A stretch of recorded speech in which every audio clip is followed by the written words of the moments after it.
उम्मीद कह रही थी। उस समय मेरा शरीर काफी ज्यादा गर्म हो चुका था। मैं काफी ज्यादा एक्साइटेड हो चुकी थी। मेरा दिल तब बहुत ही ज्यादा तेजी से धड़कने लगा था। और ये सब वही महसूस होता है जब मैं एक साथ काफी सारे दुश्मनों को मारती हूँ। लेकिन इस बार सिचुएशन बिल्कुल ही अलग था। मेरे शरीर अपने आप ही मूव होने लगा था। आखिरकार मेरे साथ ऐसा क्यों हुआ था? अब अगले सीन में प्रेजेंट में हम उस मेट को देख पाते हैं जो कि कचरे को अपने एसोसिएशन स्किल की मदद से काफी ज्यादा छोटे कर देती है, जिसकी मदद से काफी कम जगह में काफी सारे कचरा इकट्ठा करा जा सकता था। और वो देखकर तभी वहाँ पर हितोशी आ जाता है और वो शॉक्ड हो जाता है। कहता है कि तुमने तो काफी अच्छे तरीके से कचरे को इकट्ठा किया है, तुम्हारा काफी ज्यादा शुक्रिया। अब अगले ही पल जैसे वो दोनों कचरे को बाहर फेंकने के लिए आते हैं, तब हितोशी ये देखकर हैरान हो जाता है कि कोई उसके घर के सामने एक डॉग को छोड़कर चला गया था। और वहाँ पर तो एक लेटर भी था जिसको कि वो मेट पढ़ने लगती है। उसमें लिखा हुआ था कि मैंने इस डॉग को एक पमरियन समझकर एक पेट शॉप से खरीदा था, लेकिन ये जब धीरे धीरे बड़ा होता गया तो मुझे पता चला कि ये आगे जाकर काफी ज्यादा बड़ा हो जाएगा। इसलिए इस प्रकार के ब्रीड के डॉग को मैं अपने घर पर नहीं रख सकती, तो मैंने इसको किसी अमीर घर के सामने छोड़ने का फैसला किया। तो मेरे लिए इसका अच्छी से ख्याल रखना, ठीक है? ये सुनने के बाद तो हितोशी का मानो पैर तले जमीन खिसक जाता है और वो कहता है आखिरकार ये बंदा इतना ज्यादा सेल्फिश और मतलबी कैसे हो सकता है? फिर वो आगे उस डॉग के पास जाता है। ये देखकर वो मेट कहती है कि आप इस डॉग को अपने पास रखने वाले हैं?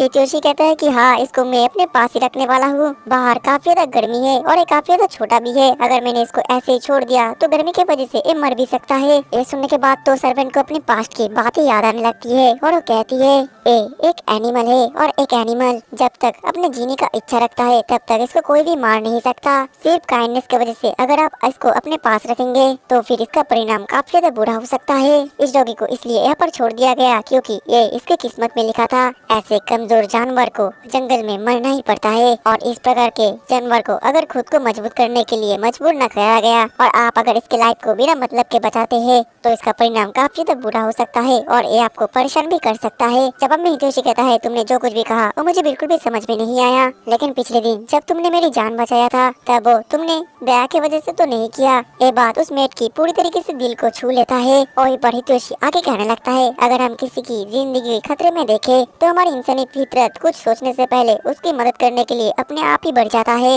और इसके अलावा मैं ये भी फील कर सकता हूँ कि अगर कोई तुम्हें छोड़कर चले जाए तो उस वक्त कैसा लगता है। अब अगले सीन में वो दोनों कचरा फेंकने के बाद घर के अंदर आ चुके थे। हितोशी तो उस डॉग के साथ खेल रहा था और कह रहा था तुम तो काफी ज्यादा फ्रेंडली और क्यूट हो, लेकिन वो जो मेट थी वो तो डर के मारे दूर खड़ी हुई थी। तब हितोशी कहता है क्या तुम इसको पकड़ना चाहोगे?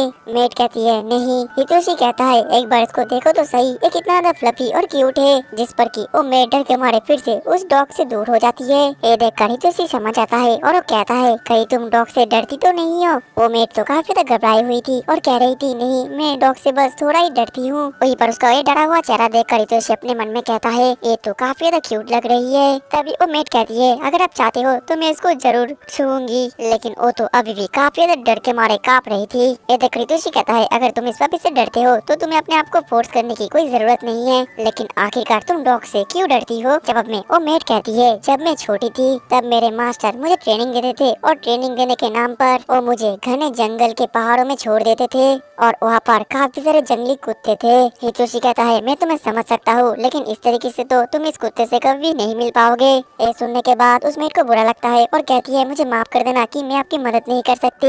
हितोशी कहता है तुम चिंता मत करो, ये तुम्हारी गलती नहीं है, लेकिन अगर आप चाहते हो तो मैं इसको पकड़ने की ट्राई कर सकती हूँ। अब अगले ही पल वो मेट उस डॉग को तो पकड़ लेती है, लेकिन वो काफी ज्यादा घबराई हुई थी। हितोशी कहता है कोई बात नहीं, अगर तुम इसको पकड़ नहीं सकती तो रहने दो। वो मेट तो अभी भी डर रही थी और कह रही थी ऐसा कोई भी काम नहीं है जो कि मैं ना कर पाऊँ। हितोशी तभी पूछता है कि ये तो काफी ज्यादा क्यूट है, आखिरकार तुम इससे डरती क्यों हो? मेट कहती है इसके खतरनाक पंजे और इसके भयानक दांत और इसके आंखें मुझे काफी ज्यादा डरावने लगते हैं। हितोशी इस पर कहता है लेकिन मुझे तो ये पपी एक बहुत ही बड़ा मोची केक की तरह लगता है। तभी वो पपी तो उस मेट की उंगली को अपने मुंह में डाल देता है। ये देखकर तो मेट और भी ज्यादा डर जाती है और बहुत ही ज्यादा कपने लगती है। ये देखकर हितोशी उसको समझाने लगता है और कहता है तुम चिंता मत करो, ये बस तुम्हारे साथ खेल रहा है। वहीं पर वो मेट तो डर के मारे उस पपी को दूर फेंकने वाली थी, लेकिन हितोशी उसको रोक लेता है। अब अगले ही पल हम देख पाते हैं कि उस मेट की हालत तो पूरी तरीके से खराब हो चुकी थी।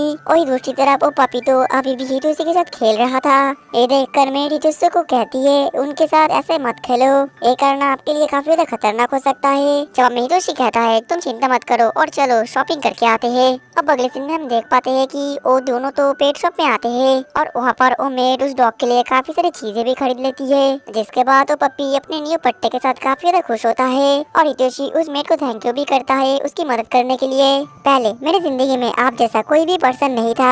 मैं पहले जहाँ पर रहती थी वहाँ पर गलती करना सख्त मना था, इसलिए मुझे जो काम दिया जाता था मैं उसे बिना गलती करे बहुत ही अच्छे तरीके से पूरा करती थी। लेकिन आप जो मुझे काम करने के लिए दे रहे हो वो मेरे लिए पहली बार है और हर बार मैं इस काम को जितनी भी अच्छी तरीके से करने की कोशिश क्यों ना करूं, मैं हर बार गलती कर ही देती हूं। मुझे बिल्कुल भी समझ में नहीं आ रहा कि आखिरकार मैं कैसे वो बन सकती हूँ जिसको कि आपको जरूरत है। ऐसा नहीं है कि मुझे कभी भी बोझ समझा गया। मैं जहाँ पर रहा करती थी वहाँ पर कम होने वाला जगह के लिए हमें लड़ना भी पड़ता था। वो जगह एक म्यूजिकल चेयर की तरह था। सतह में बैठने वाले लोगों के लिए हम जैसे पालतू लोग किसी भी मायने नहीं रखते थे। चाहे आप किसी भी उम्र या जेंडर का क्यों ना हो, आपके पास बस ही स्किल होना चाहिए। और वहाँ पर मुझे रहने के लिए बस एक ही काम करना पड़ता था। लेकिन यहाँ पर बिल्कुल ही अलग है। मैं जिस मुकाम पर पहुँचना चाहती हूँ एक काम करना उसके लिए काफी ज्यादा अलग है। काश मैं भी तुम्हें उस पपी की तरह मिल जाती। काश मुझे पहले ही पता चल जाता कि इस दुनिया में अच्छे लोग भी मौजूद है। शायद इससे मैं वो भूल पाती जो कि आप चाहते थे। क्या मुझे यहाँ पर सच में रहना चाहिए?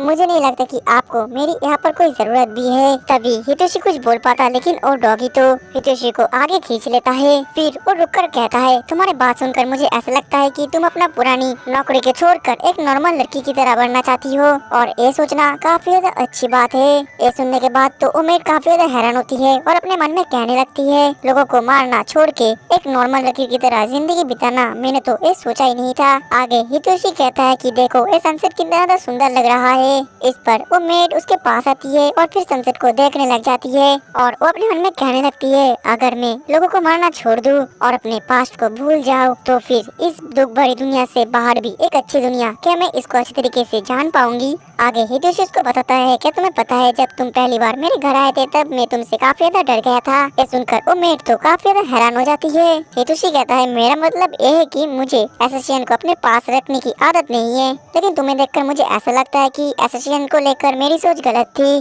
सच बात तो ये है कि तुम काफी ज्यादा एक अच्छी लड़की हो। ये सुनकर तो उमेद अपनी बचपन की यादें याद करने लगती है और फिर हितोशी से पूछती है कि मुझे एक नॉर्मल लड़की की बनने के लिए क्या करना पड़ेगा। हितोशी कहता है, तुम्हारा सवाल तो काफी ज्यादा सोचने वाला है। ऐसा लगता है कि तुम अपनी गलती को लेकर चिंतित हो, जैसे कि यहाँ पर आने के बाद तुमने जो कुछ भी किया है वो तुम्हारे लिए सब कुछ नया है। असल में तुम फेलियर से डरते हो, लेकिन अगर तुम कोई भी काम पहली बार करते हो तो गलती होना एकदम नॉर्मल है। उसकी ये सब बातें सुनकर उमेद काफी ज्यादा हैरान थी। अब अगले दिन हम घर के अंदर उस पपी को देख पाते हैं जो कि भूख की वजह से जाग गया था और दूसरी तरफ उमेद तो कैबेज को काट रही थी। तभी वो पपी उस मेड के पास आ जाती है। ये देखकर उमेद काफी ज्यादा डर जाती है और कहती है, आखिरकार ये मेरे पीछे अचानक से कैसे आ गया? मुझे तो पता भी नहीं चला, शायद ये कोई एसोसिएशन डॉग है। लेकिन वो डॉग तो उस उमेद को देखकर काफी ज्यादा घबरा जाता है। वहीं पर उस डॉग का बिहेवियर देखकर उमेद समझ जाती है कि इसको काफी जोरों से भूख लगी है। देन वो उसे खाना खाने के लिए दे देती है और अपने मन में कहती है, शायद मैं ये समझ पा रही हूँ कि ये डॉग कैसे फील करता है। शायद से मैं धीरे धीरे नॉर्मल लड़की बनती जा रही हूँ। और फिर वो डर डर के उस डॉग को सहलाने वाली थी, लेकिन तभी वो हितोशी आ जाता है और वो मेड उस डॉग को नहीं छूती। वही पर हितोशी तो खुश हो जाता है कि मेड ने उस डॉग को खाना खाने के लिए दे दिया है। आगे फिर उस डॉग के साथ वो छूता है और कहता है, तुम तो काफी ज्यादा नरम हो, एक मोची की तरह। ये बोलने के बाद उसके दिमाग में एक आइडिया आता है और वो उस डॉग के आगे मोची तरह नाम रख देता है और ये नाम मेड को और उस डॉग को दोनों को ही काफी ज्यादा अच्छा लगता है। फिर हितोशी कहने लगता है, तुमने कैबेज को काट दिया, तुम सच में काफी ज्यादा अच्छी हो, तुम्हारा शुक्रिया, तुम एक अच्छी मेड बनने के रास्ते आगे बढ़ रही हो। ये सुनकर उस मेड को काफी ज्यादा अच्छा लगता है। फिर आगे मोची तरह तो हितोशी के साथ खेलने चाहता था। हितोशी कहता है, तुम्हें इंतजार करना पड़ेगा क्योंकि मुझे डिनर बनाना पड़ेगा अभी। ये देखकर मेड कहती है, आप डिनर बनाने तक मैं इसके ऊपर नजर रख सकती हूँ। हितोशी कहता है, क्या सच में? मेड तो काफी डरी हुई थी, लेकिन वो फिर भी कहती है, मैं कुछ भी करके नॉर्मल बनना चाहती हूँ। ये सुनने के बाद हितोशी कहता है, ठीक है, मुझे तुम पर भरोसा है। मेड तो ये सुनकर कुछ ज्यादा ही खुश हो जाती है और कहने लगती है कि आप बस इसको मुझ पर छोड़ दो। फिर वो उस पपी को सहलाने लगती है और अपनी गोद में बैठाकर और भी ज्यादा सहलाने लगती है और कहती है, तुम एक मोची केक हो, एक मोची केक। ये देखकर हितोशी कहता है ये बस मोची की तरह लगता है, ये सच में कोई मोची केक नहीं है। अब अगले सीन में हम देख पाते हैं कि हितोशी खाना बना लेता है और मेड को खाना काफी ज्यादा पसंद आता है और वो खाना भी वो अपने फेवरेट सॉस के साथ खाती है। खाना खत्म करने के बाद वो कहती है ओकोनोमी काफी ज्यादा अच्छा था। हितोशी कहता है क्या सच में, क्या मैं तुम्हारे लिए और बना दूं? मेड तो एम्बैरेस फील करती है और कहती है कि नहीं, लेकिन उसकी बॉडी अपने आप ही प्लेट को आगे बढ़ा देती है। हितोशी कहता है ठीक है मैं समझ गया, मैं तुम्हारे लिए और बनाकर लेकर आता हूँ। और खाना बनाते हुए वो कहता है अगर तुम्हें कुछ खाने का मन करता है और तुम उसको बताती हो तो ये भी एक नॉर्मल बात है। तुम्हें जो करने का मन करता है तुम्हें वो करना चाहिए, तब जाके तुम एक नॉर्मल लड़की बनोगी। इस पर मिस सरबन कहती है अगर ऐसा है तो मैं चाहती हूँ कि आप मुझे भी एक नाम दे। हितोशी कहता है क्या तुम सच में चाहती हो कि मैं तुम्हें एक नाम दूं? मेड कहती है कि हाँ बिल्कुल वैसे ही जैसे कि तुमने आगे मोचितारो का नाम दिए थे। ये सुनने के बाद हितोशी सोच में पड़ जाता है और पूछता है कि आखिरकार तुम्हारे बर्थडे कब था? मेड कहती है मुझे मेरा बर्थडे का डेट एग्जैक्टली याद नहीं है, लेकिन मुझे बस ये याद है कि जब मैं पैदा हुई थी तब काफी ज्यादा ठंड था और काफी तेज बर्फ पड़ रहा था। यह सुनकर हितोशी कहता है तो फिर तुम्हारा नाम यूकी कैसे रहेगा? यूकी यानी स्नो। जो सुनकर उस मेड को अपने पुराने मास्टर की बात याद आती है जिसने कि उससे कहा था कि तुम एक कोल्ड ब्लडेड किलर हो और कुछ नहीं, इसलिए तुम्हारा नाम होगा जू यानी स्नो। तभी बीच में हितोशी कहने लगता है क्या तुम्हें पता है मुझे स्नो काफी ज्यादा पसंद है, ये काफी ज्यादा सफेद और खूबसूरत होते हैं और बर्फ को गिरते हुए देखना, उसके साथ खेलना ये भी काफी ज्यादा मजेदार है। ये सुनने के बाद ही उस मेड को अपने मास्टर की बात भूल जाती है और अपने बचपन की यादें याद करने लगती है। और फिर हितोशी आगे बताने लगता है क्या तुम्हें पता है कि बर्फ असल में बहुत ज्यादा गर्म होता है? जो सुनकर वो मेड काफी ज्यादा हैरान हो जाती है। हितोशी कहता है ये मैंने कहीं पर पढ़ा था। ये सब सुनने के बाद वो मेड अपने मन में कहती है मुझे सब सवाल का जवाब याद आ गया कि उस समय मेरी बॉडी अपने आप मूव क्यों कर रही थी, आखिरकार मुझे इतना ज्यादा खुशी क्यों महसूस हो रही थी कि आखिर कैसे हितोशी की वजह से उसका दिल इतना ज्यादा तेजी से क्यों धड़कता है। ये सब सोचने के बाद तो अपने मन में कहती है अगर मैं यहीं पर रहूं, अगर मैं हितोशी मास्टर के साथ और भी ज्यादा समय बिताऊं तो मुझे लगता है कि शायद से मैं इसका आंसर पा सकूंगी। आगे वो अपना नाम यूकी सुनकर काफी ज्यादा खुश आती है और हितोशी को शुक्रिया करती है उसका नाम रखने के लिए। और उस मेड की हंसी को देखकर हितोशी काफी ज्यादा खुश हो जाता है और कहता है ये तो अब एक नॉर्मल लड़की की तरह हंस रही है। अब अगले दिन हम हितोशी की बहन को देख पाते हैं जो कि हितोशी के पपी को देखकर उसके घर आती है वो देखने के लिए।